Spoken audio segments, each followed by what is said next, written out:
To start the year, stocks soared to record-breaking highs and then collapsed, plummeting 11% in 8 trading days. The market had climbed back by March 9th when President Trump slapped $50 billion of tariffs on China and triggered fears of a trade war, which sparked another stock sell-off.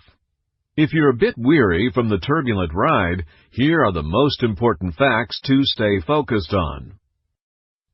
On March 22nd, President Trump signed a memorandum officially targeting China's economic aggression and proposing $50 billion in tariffs on Chinese imports into the United States. China responded within days by imposing tariffs on the United States. On April 5th, the president added another $100 billion of proposed new tariffs on Chinese goods, triggering another sharp sell-off in the market. These actions followed an investigation by the U.S. Trade Representative, initiated at the request of President Trump on August 18, 2017, under Section 301 of the Trade Act of 1974, into the government of China's acts, policies, and practices related to technology transfer, intellectual property, and innovation.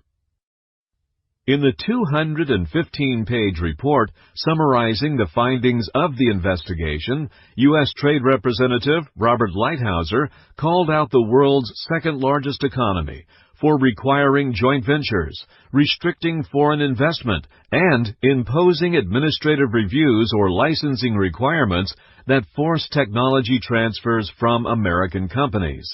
The report also cited Chinese government plots to steal valuable business information from the U.S. that have resulted in criminal convictions.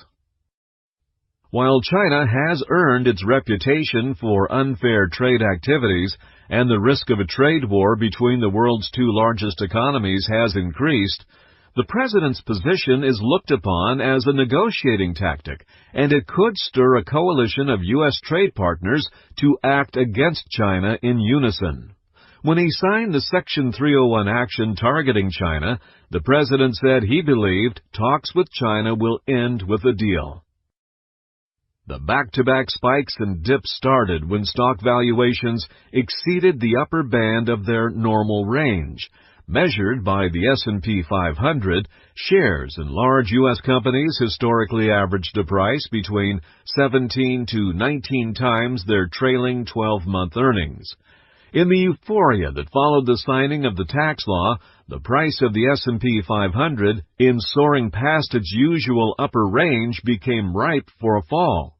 With prices lower, stocks have fallen back within their normal range based on earnings expected for 2018 and 2019. Over the 10-year period ended March 31st, the S&P 500 Total Return Index has gained 148%, more than doubling. From the financial crisis market bottom on March 9, 2009, the S&P 500 Total Return Index gained 372%, nearly quintupling. Expectations for 2018 earnings growth is nearly triple the norm.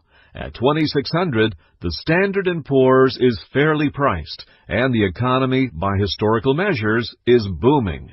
Expect more plunges on frightening headlines.